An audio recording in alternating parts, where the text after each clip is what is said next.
ਪੰਜਾਬੀਆਂ ਨੇ ਬੜਾ ਦਿਲ ਖੋਲ੍ਹ ਕੇ ਇਸ ਪਾਰਟੀ ਦਾ ਸਾਥ ਦਿੱਤਾ, ਪਰ ਕੇਜਰੀਵਾਲ ਪੰਜਾਬ ਦੇ ਨਾਲ ਨਹੀਂ ਖੜਦੇ। ਕੀ ਆਰਡੀਐਫ ਨੂੰ ਲੈ ਕੇ ਕੇਜਰੀਵਾਲ ਨੇ ਕਦੇ ਕੁਝ ਕਿਹਾ ਵਾ? ਜੇ ਕੇਜਰੀਵਾਲ ਦੇ ਦਿੱਲੀ ਤੋਂ ਬਾਹਰ ਕਿਸੇ ਨੇ ਪੈਰ ਲਾਏ ਤਾਂ ਉਹ ਪੰਜਾਬੀ ਹੈ। ਕੇਜਰੀਵਾਲ ਸਾਹਿਬ ਨਾ ਭੁੱਲਣ ਕਿ 4 ਐਮਪੀ ਪਹਿਲਾਂ ਸਭ ਤੋਂ ਪਹਿਲਾਂ ਪੰਜਾਬੀਆਂ ਨੇ ਦਿੱਤੇ। ਵਿਰੋਧੀ ਧਿਰ ਦੇ ਵਿੱਚ ਸਭ ਤੋਂ ਪਹਿਲਾਂ ਇਸ ਪਾਰਟੀ ਨੂੰ ਪੰਜਾਬੀਆਂ ਨੇ ਬਿਠਾਇਆ। ਉਹੀ ਗੱਲ ਹੋ ਗਈ ਨਾ ਕਿ ਦਿੱਲੀ ਦਾ ਫਿਕਰ ਕਿਉਂ ਕਰਦੇ ਹੋ ਬਾਦਸ਼ਾਹੋ, ਤੇ ਪੰਜਾਬ ਬਾਰੇ ਕਿਉਂ ਡਰਦੇ ਹੋ ਬਾਦਸ਼ਾਹੋ। ਸਤਿ ਸ਼੍ਰੀ ਅਕਾਲ, ਤੁਸੀਂ ਜੁੜੇ ਹੋਏ ਹੋ ਪੰਜਾਬੀ ਰੇਡੀਓ USA ਦੇ ਨਾਲ ਤੇ ਮੈਂ ਹਾਂ ਪ੍ਰਵੀਨ ਸ਼ਰਮਾ ਲੈ ਕੇ ਹਾਜ਼ਰ ਹਾਂ ਇੱਕ ਹੋਰ ਨਵੀਂ ਰਿਪੋਰਟ। ਦੋਸਤੋ, ਪਿਛਲੇ ਦਿਨਾਂ ਤੋਂ ਆਪਾਂ ਦੇਖ ਰਹੇ ਹਾਂ ਕਿ ਪੰਜਾਬ ਸਰਕਾਰ ਦਾ ਰਾਜਪਾਲ ਦੇ ਨਾਲ ਟਕਰਾਅ ਚੱਲ ਰਿਹਾ। ਕਈ ਮੁੱਦਿਆਂ ਨੂੰ ਲੈ ਕੇ ਦੋਵੇਂ ਧਿਰਾਂ ਆਮੋ ਸਾਹਮਣੇ ਹੋਈਆਂ ਨੇ ਤੇ ਇਸ ਬਾਬਤ ਆਪਾਂ ਰਿਪੋਰਟਾਂ ਵੀ ਪਾਈਆਂ ਨੇ ਕਿ ਕਦੋਂ ਕਿਹੜੇ ਮਸਲੇ ਤੇ ਪੰਜਾਬ ਸਰਕਾਰ ਦਾ ਸਟਾਂਸ ਗਲਤ ਸੀ, ਕਿਹੜੇ ਮਸਲੇ ਤੇ ਪੰਜਾਬ ਸਰਕਾਰ ਸਹੀ ਸੀ, ਮਾਨ ਸਰਕਾਰ ਸਹੀ ਸੀ। ਔਰ ਇਹਦੇ ਵਿੱਚ ਆਪਾਂ ਹਮੇਸ਼ਾ ਫੈਡਰਲਿਜ਼ਮ ਸੰਘਵਾਦ ਦੇ ਮੁੱਦੇ ਨੂੰ ਲੈ ਕੇ ਹਰ ਵਾਰ ਚਰਚਾ ਕੀਤੀ ਕਿ ਰਾਜਾਂ ਦੇ ਕੀ ਅਖਤਿਆਰ ਨੇ ਔਰ ਕੇਂਦਰੀ ਜਿਹੜੀ ਸੱਤਾ ਵਾ ਉਹ ਰਾਜਾਂ ਦੇ ਅਖਤਿਆਰਾਂ ਨੂੰ ਲਗਾਤਾਰ ਕੁਚਲ ਕੇ, ਉਹਨਾਂ ਦੇ ਹੱਕ ਹਕੂਕਾਂ ਨੂੰ ਕੁਚਲ ਕੇ ਆਪਣੇ ਜਿਹੜੇ ਸਿਆਸੀ ਏਜੰਡੇ ਆ, ਸਿਆਸੀ ਮਨਸੂਬੇ ਆ, ਉਹਨਾਂ ਨੂੰ ਪੂਰਾ ਕਰਨ ਦੇ ਵਿੱਚ ਭਾਵੇਂ ਉਹ ਵਾਇਆ ਰਾਜਪਾਲ ਹੋਣ, ਉਹਨਾਂ ਨੂੰ ਪੂਰਾ ਕਰਨ ਦੇ ਵਿੱਚ ਕੋਈ ਕਸਰ ਨਹੀਂ ਬਾਕੀ ਛੱਡ ਰਹੀ। ਇਸੇ ਤਹਿਤ ਅੱਜ ਦੀ ਰਿਪੋਰਟ ਦੇ ਵਿੱਚ ਗੱਲਬਾਤ ਕਰਾਂਗੇ ਅਰਵਿੰਦ ਕੇਜਰੀਵਾਲ, ਜਿਹੜੇ ਕਿ ਮੁੱਖ ਮੰਤਰੀ ਨੇ ਦਿੱਲੀ ਦੇ ਤੇ ਆਮ ਆਦਮੀ ਪਾਰਟੀ ਦੇ ਕੌਮੀ ਕਨਵੀਨਰ ਨੇ।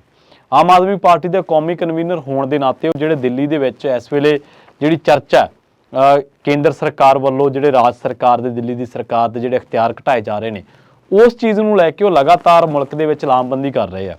ਔਰ ਇਹ ਬੜੀ ਚੰਗੀ ਗੱਲ ਹੈ ਕਿ ਇੱਕ ਮੁੱਖ ਮੰਤਰੀ ਹੋਣ ਦੇ ਨਾਤੇ, ਕਿਸੇ ਰਾਜ ਦੀਆਂ ਸਰਕਾਰਾਂ ਦੀ ਗੱਲ ਕਰਨ ਦੇ ਨਾਤੇ ਉਹਨਾਂ ਦਾ ਇਹ ਫਰਜ਼ ਬਣਦਾ ਵਾ ਨੈਤਿਕ ਤੌਰ ਤੇ, ਸੰਵਿਧਾਨਕ ਤੌਰ ਤੇ, ਕਿ ਉਹ ਦੂਜੇ ਮੁੱਖ ਮੰਤਰੀਆਂ ਨਾਲ, ਆਪਣੇ ਹਮਰੁਤਬਾ ਲੋਕਾਂ ਦੇ ਨਾਲ ਗੱਲਬਾਤ ਕਰਨ ਤੇ ਉਹਨਾਂ ਦਾ ਸਹਿਯੋਗ ਲੈਣ। ਇਹ ਕੋਈ ਗਲਤ ਗੱਲ ਨਹੀਂ ਆ, ਅਸੀਂ ਮੰਨਦੇ ਹਾਂ, ਪਰ ਉਹਨਾਂ ਦਾ ਇਹ ਜਿਹੜਾ ਪੈਰਾਮੀਟਰ ਹੈ ਦਿੱਲੀ ਦੀ ਗੱਲ ਕਰਨ ਦਾ ਜਾਂ ਸੰਘੀ ਢਾਂਚੇ ਦੀ ਗੱਲ ਕਰਨ ਦਾ, ਇਹ ਪੈਰਾਮੀਟਰ ਬੜਾ ਲੰਗੜਾ ਵਾ, ਇਹ ਦੋਗਲਾ ਵਾ, ਕਿਉਂਕਿ ਪੰਜਾਬ ਦੀ ਗੱਲ ਉਹ ਕਦੇ ਨਹੀਂ ਕਰਦੇ।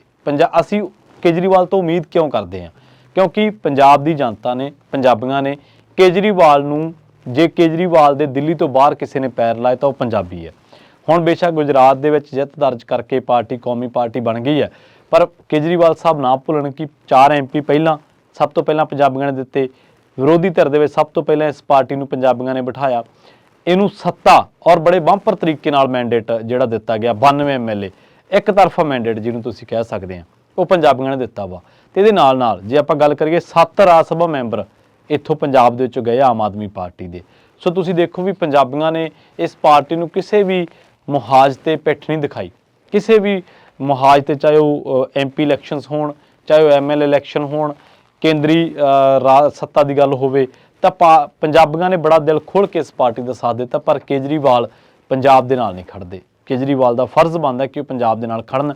ਅੱਜ ਦੀ ਇਸ ਰਿਪੋਰਟ ਦੇ ਵਿੱਚ ਇਸੇ ਗੱਲ ਤੇ ਚਰਚਾ ਕਰਾਂਗੇ ਕਿ ਕਦੋਂ ਕੇਜਰੀਵਾਲ ਦਾ ਪੰਜਾਬ ਦੇ ਮਸਲੇ ਤੇ ਪੰਜਾਬ ਦੇ ਨਾਲ ਖੜਨਾ ਬਣਦਾ ਸੀਗਾ।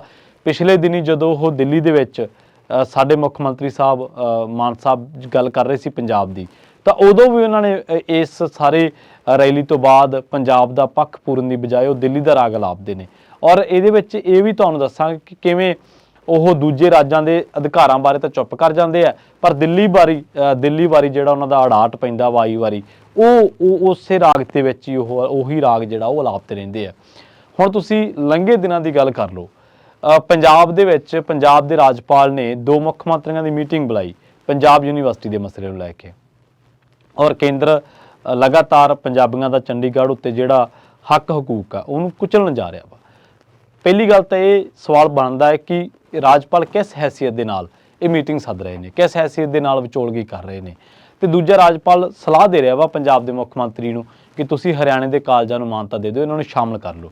ਜਿਹੜੀ ਯੂਨੀਵਰਸਿਟੀ ਹਰਿਆਣੇ ਨੇ ਛੱਡੀ ਹੋਈ ਆ, ਖੁਦ ਛੱਡੀ ਹੋਈ ਆ, ਉਹ ਯੂਨੀਵਰਸਿਟੀ ਦੇ ਵਿੱਚ ਅੱਜ ਹਰਿਆਣੇ ਨੂੰ ਵਾੜਿਆ ਜਾ ਰਿਹਾ ਵਾ। ਔਰ ਪੰਜਾਬ ਦਾ ਰਾਜਪਾਲ ਇਹਦੇ ਵਿੱਚ ਇਨਵੋਲਵ ਸੀ, ਵਿਚੋਲਗਿਰੀ ਕਰ ਰਿਹਾ ਸੀ। ਪਰ ਤੁਸੀਂ ਦੇਖਿਆ ਕਿ ਕੇਜਰੀਵਾਲ ਨੇ ਤੇ ਕੋਈ ਤਿੱਖਾ ਪ੍ਰਤੀਕਰਮ ਦਿੱਤਾ ਵਾ? ਨਹੀਂ ਦਿੱਤਾ। ਪੰਜਾਬ ਦੇ ਮਸਲੇ ਨੂੰ ਲੈ ਕੇ RDF ਸਾਡਾ 4000 ਕਰੋੜ ਦਾ ਖੜਾ ਵਾ।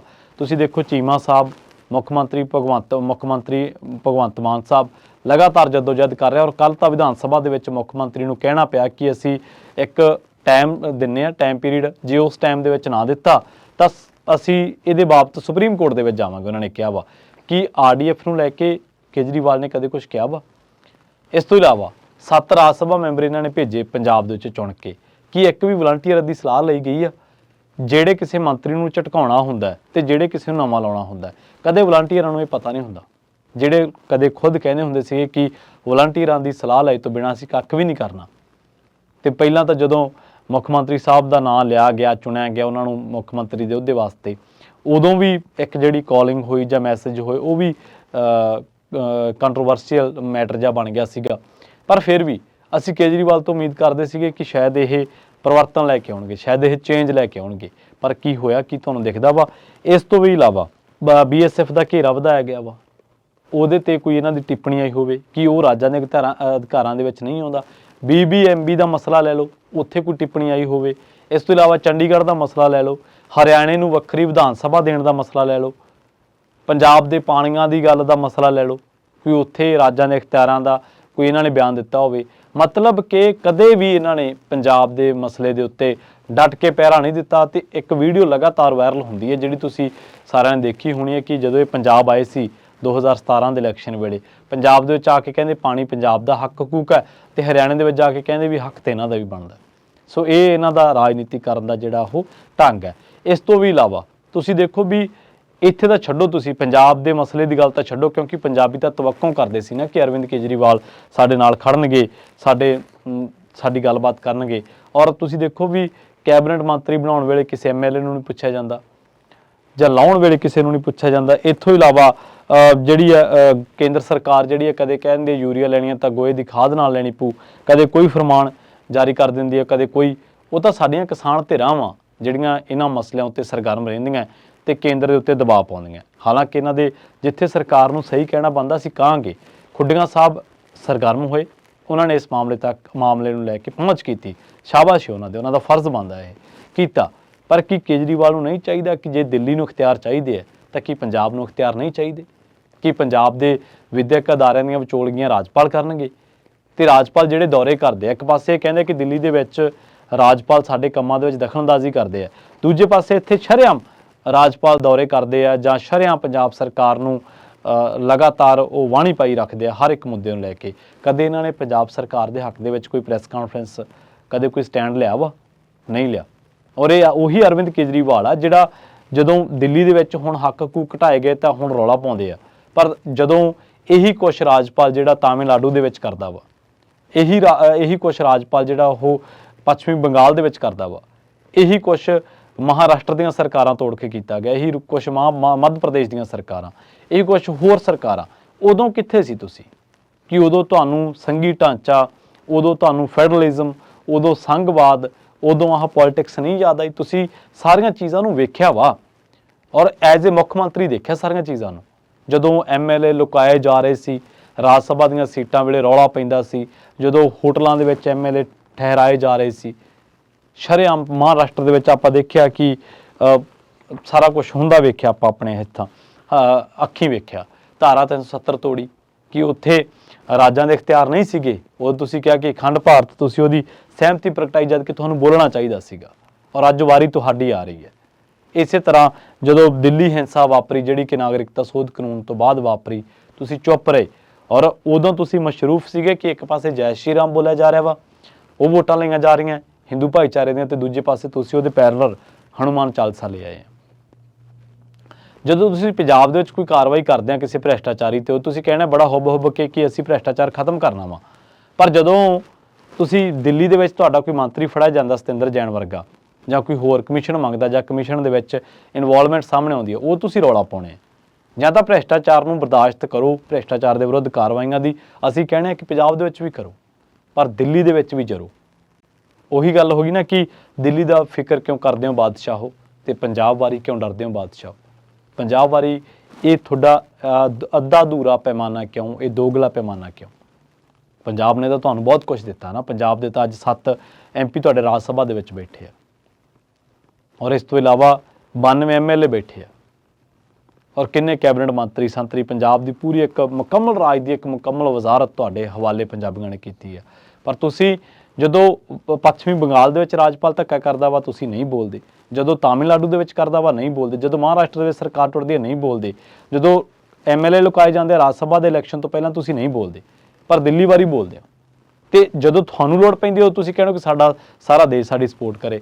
ਔਰ ਇੱਕ ਚਲਾਕੀ ਇਹਦੇ 'ਚ ਹੋਰ ਕਰ ਰਹੇ ਹੋ ਉਹ ਇਹ ਹੈ ਕਿ ਤੁਸੀਂ ਦਿੱਲੀ ਦੇ ਲੋਕਾਂ ਨੂੰ ਕਹਿੰਦੇ ਹੋ, ਜਦੋਂ ਤੁਸੀਂ ਇਸ ਰੈਲੀ ਨੂੰ ਸੰਬੋਧਨ ਕਰ ਰਹੇ ਸੀਗੇ, ਕਿ ਜੀ ਕੇਂਦਰ ਸਰਕਾਰ ਦਿੱਲੀ ਦੇ ਲੋਕਾਂ ਦੀ ਆਵਾਜ਼ ਦਬਾ ਰਹੀ ਹੈ ਤੇ ਕੇਂਦਰ ਵੱਲੋਂ ਕੀਤੇ ਜਾ ਰਹੇ ਧੱਕੇ ਨੂੰ ਦਿੱਲੀ ਦੇ ਲੋਕਾਂ ਦੇ ਨਾਲ ਜੋੜ ਰਹੇ ਹੋ, ਧੱਕੇ ਦੇ ਨਾਲ। ਪਰ ਉਹ ਇਸ ਮਸਲੇ ਨੂੰ ਸੂਬਿਆਂ ਦੇ ਵੱਧ ਅਧਿਕਾਰਾਂ ਨਾਲ ਤੁਸੀਂ ਕਿਉਂ ਨਹੀਂ ਜੋੜਦੇ? ਤੁਸੀਂ ਕਿਉਂ ਨਹੀਂ ਕਹਿੰਦੇ ਕਿ ਰਾਜਾਂ ਦੇ ਨਾਲ ਸਰਕਾਰ ਨੂੰ ਧੱਕਾ ਨਹੀਂ ਕਰਨਾ ਚਾਹੀਦਾ? ਦਿੱਲੀ ਦੇ ਲੋਕਾਂ ਦੀ ਗੱਲ ਕਰਨ ਉਹ, ਕਿਉਂਕਿ ਦਿੱਲੀ ਦੇ ਨੁਮਾਇੰਦੇ ਨੇ। ਪਰ ਸੰਘਵਾਦ ਦੀ ਲੜਾਈ ਦਾ ਵੀ ਤਾਂ ਜ਼ਿਕਰ ਕਰਨਾ ਬਣਦਾ ਨਾ। ਇਹਦੇ ਨਾਲ ਜੇ ਆਪਾਂ ਕਹੀਏ, ਉਹ ਅੱਜ ਕੱਲ੍ਹ ਨੈਸ਼ਨਲ ਪਾਰਟੀ ਵਾਲੀ ਫੀਲਿੰਗ ਲੈਂਦੇ ਆ, ਤੇ ਨੈਸ਼ਨਲ ਪਾਰਟੀਆਂ ਦਾ ਜਿਹੜਾ ਹਮੇਸ਼ਾ ਨੈਸ਼ਨਲ ਪਾਰਟੀਆਂ ਨੇ ਆਪਣੇ ਹਿੱਤਾਂ ਨੂੰ ਮੂਹਰੇ ਰੱਖ ਕੇ ਖੇਤਰੀ ਪਾਰਟੀਆਂ ਦਾ ਕਦੇ ਵੀ ਸਹਿਯੋਗ ਨਹੀਂ ਕੀਤਾ। ਔਰ ਤੁਸੀਂ ਖੁਦ ਕੁੰਡਾ ਖੜਕਾਉਣੇ ਜਦੋਂ ਉਹਨਾਂ ਮਸਲਿਆਂ 'ਤੇ ਜਾ ਕੇ ਜਿਨ੍ਹਾਂ 'ਤੇ ਤੁਹਾਨੂੰ ਲੋੜ ਪੈਂਦੀ ਹੈ, ਤੇ ਜਦੋਂ ਉਹੀ ਕੁਝ ਦੂਜੇ ਰਾਜਾਂ ਨਾਲ ਹੁੰਦਾ ਵਾ, ਤੁਸੀਂ ਚੁੱਪ ਕਰਕੇ ਉਹਨੂੰ ਸਹਿਮਤੀ ਦੇ ਦਿੰਦੇ।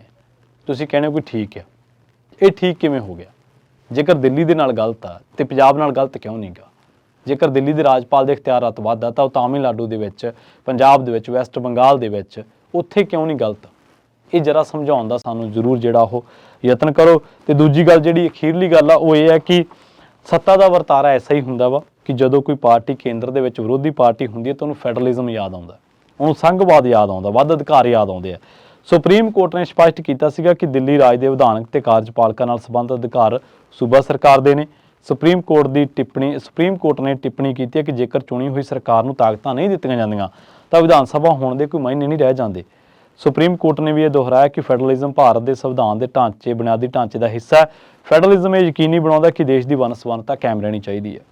ਚੀਫ ਜਸਟਿਸ ਨੇ ਕਿਹਾ ਵਾ ਕਿ ਸੰਵਿਧਾਨ ਦੀਆਂ ਵੱਖ-ਵੱਖ ਧਾਰਾਵਾਂ ਦੇ ਵਿੱਚ ਕੇਂਦਰ ਤੇ ਦਿੱਲੀ ਸਰਕਾਰ ਵਿਚਕਾਰ ਉਹਨਾਂ ਵਿਸ਼ਿਆਂ ਬਾਰੇ ਸਪਸ਼ਟ ਵੰਡ ਕੀਤੀ ਗਈ ਹੈ ਜਿਨ੍ਹਾਂ ਬਾਰੇ ਉਹ ਕਾਨੂੰਨ ਬਣਾ ਸਕਦੀਆਂ ਨੇ, ਜਿਨ੍ਹਾਂ ਬਾਰੇ ਉਹਨਾਂ ਨੂੰ ਅਖਤਿਆਰ ਹੈਗੇ ਨੇ। ਆਸ ਇਹ ਕੀਤੀ ਜਾਂਦੀ ਹੈ ਕਿ ਸੁਪਰੀਮ ਕੋਰਟ ਦਾ ਇਹ ਫੈਸਲਾ ਜਿਹੜਾ ਉਹ ਦਿੱਲੀ ਸਰਕਾਰ ਤੇ ਉਪ ਰਾਜਪਾਲ ਦੇ ਵਿੱਚ ਜਿਹੜਾ ਹੋ ਰਿਹਾ ਟਕਰਾਅ ਆ ਉਹਨੂੰ ਠੱਲ ਪਾਊਗਾ। ਸੋ ਕੇਜਰੀਵਾਲ ਸਾਹਿਬ ਜੇਕਰ ਦਿੱਲੀ ਲਈ ਲਾਮਬੰਦੀ ਕਰ ਰਹੇ ਨੇ, ਸੰਘਵਾਦ ਲਈ ਲਾਮਬੰਦੀ ਕਰ ਰਹੇ ਨੇ, ਫੈਡਰਲਿਜ਼ਮ ਦੇ ਲਈ ਲਾਮਬੰਦੀ ਕਰ ਰਹੇ ਨੇ ਸਾਰੇ ਦੇਸ਼ ਦੇ ਵਿੱਚ ਆਪੋਜੀਸ਼ਨ ਪਾਰਟੀਆਂ ਦੇ ਨੁਮਾਇੰਦਿਆਂ ਦੀ, ਤੁਸੀਂ ਦੇਖੋ ਉੜੀਸਾ ਤੱਕ, ਉਹ ਦੂਜੇ ਸੂਬਿਆਂ ਤੱਕ ਪਹੁੰਚ ਕਰ ਰਹੇ ਆ, ਤਾਂ ਉਹਨਾਂ ਨੂੰ ਉਹੀ ਜਿਹੜੀ ਸੇਮ ਅਪਰੋਚ ਹੈ ਉਹ ਪੰਜਾਬ ਵਾਰੀ ਵੀ ਰੱਖਣੀ ਚਾਹੀਦੀ ਹੈ। ਪੰਜਾਬ ਦੇ ਨਾਲ ਜਦੋਂ BBMB ਤੇ ਧੱਕਾ ਹੁੰਦਾ, ਭਾਖੜਾ ਬਿਆਸ ਮੈਨੇਜਮੈਂਟ ਬੋਰਡ ਨੂੰ ਲੈ ਕੇ ਧੱਕਾ ਹੁੰਦਾ, ਚੰਡੀਗੜ੍ਹ ਦੇ ਮਸਲੇ ਨੂੰ ਲੈ ਕੇ ਧੱਕਾ ਹੁੰਦਾ, ਪਾਣੀਆਂ ਨੂੰ ਲੈ ਕੇ ਧੱਕਾ ਹੁੰਦਾ, ਰਾਜਧਾਨੀ ਨੂੰ ਲੈ ਕੇ ਧੱਕਾ ਹੁੰਦਾ, ਜਾਂ ਚੰਡੀਗੜ੍ਹ ਪੰਜਾਬ ਯੂਨੀਵਰਸਿਟੀ ਨੂੰ ਲੈ ਕੇ ਧੱਕਾ ਹੁੰਦਾ, RDF ਤੇ ਧੱਕਾ ਹੁੰਦਾ ਵਾ, ਤਾਂ ਉਦੋਂ ਉਹਨਾਂ ਨੂੰ ਬੋਲਣਾ ਚਾਹੀਦਾ ਵਾ। ਔਰ ਜਿਹੜਾ ਉਹ ਕਹਿੰਦੇ ਸੀ ਰਾਜਨੀਤੀ ਕਰਨੀ, ਰਾਜਨੀਤੀ ਬਦਲਣ ਆਏ ਆ, ਤਾਂ ਹੁਣ ਵੀ ਚਾਹੀਦਾ ਕਿ ਜਦੋਂ ਕੋਈ ਰਾਜ ਸਭਾ ਮੈਂਬਰ ਚੁਣਿਆ ਜਾਵੇ, ਭੇਜਿਆ ਜਾਵੇ ਨੋਮੀਨੇਟ ਕਰਕੇ, ਤਾਂ ਵਲੰਟੀਅਰਾਂ ਦੀ ਸਲਾਹ ਲਈ ਜਾਵੇ। ਇਹ ਵਲੰਟੀਅਰ ਜਿਹੜੇ ਨੇ, ਇਹਨਾਂ ਨੇ ਘਰ ਫੂਕ ਤਮਾਸ਼ਾ ਦੇਖ ਵਾਲੀ ਗੱਲ ਕੀਤੀ ਹੈ। ਇਹ ਉਹ ਲੋਕ ਨੇ ਜਿਨ੍ਹਾਂ ਨੇ ਤੁਹਾਡੇ ਕਹੇ ਤੇ ਕਿ ਮੈਂ ਕਹਿਣਾ ਕਿ ਮਜੀਠੀਆ ਨਸ਼ਾ ਤਸਕਰ ਹੈ। ਇਹਨਾਂ ਨੇ ਬੋਰਡ ਲਗਵਾਏ ਆ, ਪਰਚੇ ਪਵਾਏ ਆ, ਸਿਰ ਪੜਵਾਏ ਆ, ਰਿਸ਼ਤੇ ਤੋੜਵਾਏ ਇਹਨਾਂ ਲੋਕਾਂ ਨੇ, ਤੇ ਅੱਜ ਤੁਸੀਂ ਉਹਨਾਂ ਨੂੰ ਦਰਕਨਾਰ ਕਰਕੇ ਦਿੱਲੀੋਂ ਐਲੀਗੇਸ਼ਨ ਇਹੀ ਲੱਗਦੇ ਨਾ ਤੁਹਾਡੇ ਤੇ ਕਿ ਦਿੱਲੀੋਂ ਸਾਰਾ ਕੁਝ ਪਾਰਟੀ ਜਿਹੜੀ ਉਹ ਦਿੱਲੀੋਂ ਚਲਾ ਰਹੀ ਹੈ, ਜੋ ਕੁਝ ਵੀ ਇੱਥੇ ਅਪਾਇੰਟਮੈਂਟਸ ਹੋ ਰਹੀਆਂ ਨੇ ਉਹ ਦਿੱਲੀ ਤੋਂ ਹੋ ਰਹੀਆਂ ਨੇ। ਤਾਂ ਇਹ ਕਿਉਂ? ਤੁਸੀਂ ਇਹ ਬਦਲਣ ਦਾ ਵਾਅਦਾ ਕੀਤਾ ਸੀ। ਅੱਜ ਵੀ ਜੇਕਰ ਫੈਡਰਲਿਜ਼ਮ ਦੀ ਲੜਾਈ ਸਾਡੇ ਲੀਡਰ ਚਾਹੁੰਦੇ ਆ ਲੜਨੀ, ਤਾਂ ਉਹਨਾਂ ਨੂੰ ਪਾਰਟੀਬਾਜ਼ੀ ਤੋਂ ਉੱਪਰ ਉੱਠ ਕੇ, ਨਿੱਜੀ ਸਵਾਰਥਾਂ ਤੋਂ ਉੱਪਰ ਉੱਠ ਕੇ ਸੰਘਵਾਦ ਦੀ ਜਿਹੜੀ ਲੜਾਈ ਉਹ ਲੜਨੀ ਪਊਗੀ। ਤੇ ਇਹਦੇ ਵਿੱਚ ਇਹ ਨਹੀਂ ਗਾ ਕਿ 10 ਕਿਲੋਮੀਟਰ ਗੱਲ ਹੋਰ ਤੇ 20 ਕਿਲੋਮੀਟਰ ਹੋਰ, ਸ਼ੰਭੂ ਤੋਰਾਂ ਗੱਲ ਕੁਛ ਹੋਰ ਤੇ ਸ਼ੰਭੂ ਤੋਂ ਪਰਾਂ ਗੱਲ ਕੁਛ ਹੋਰ। ਇਹ ਨਹੀਂ ਗਾ, ਉਹਨਾਂ ਨੂੰ ਗੱਲ ਪੂਰੀ ਕਰਨੀ ਪੈਣੀ ਹੈ। ਉਹਨਾਂ ਨੂੰ ਸਾਰੀਆਂ ਧਿਰਾਂ ਨੂੰ ਨਾਲ ਜੋੜਨਾ ਪੈਣਾ ਵਾ। ਔਰ ਸਾਡੀਆਂ ਕਿਸਾਨ ਧਿਰਾਂ ਜਾਂ ਹੋਰ ਸੰਘਰਸ਼ੀਲ ਧਿਰਾਂ, ਚਾਹੇ ਉਹ ਬੇਰੁਜ਼ਗਾਰ ਯੂਨੀਅਨਾਂ, ਟੀਚਰ ਯੂਨੀਅਨਾਂ ਹੋਣ, ਚਾਹੇ ਉਹ ਬੇਰੁਜ਼ਗਾਰ ਅਧਿਆਪਕ ਹੋਣ, ਚਾਹੇ ਹੋਰ ਜਿੰਨੀਆਂ ਮੁਲਾਜ਼ਮ ਜਥੇਬੰਦੀਆਂ, ਉਹੀ ਹਰ ਮਸਲੇ ਤੇ ਐਕਟਿਵ ਹੁੰਦੀਆਂ ਨੇ। ਸਾਡੀਆਂ ਸਿਆਸੀ ਧਿਰਾਂ ਨੂੰ ਵੀ ਇਹ ਜਿਹੜੀ ਸਰਗਰਮੀ ਆ ਉਹ ਦਿਖਾਉਣੀ ਚਾਹੀਦੀ ਹੈ। ਬਹੁਤ ਬਹੁਤ ਧੰਨਵਾਦ। ਜਲਦ ਮਿਲਾਂਗੇ ਇੱਕ ਹੋਰ ਨਵੀਂ ਰਿਪੋਰਟ ਦੇ ਵਿੱਚ।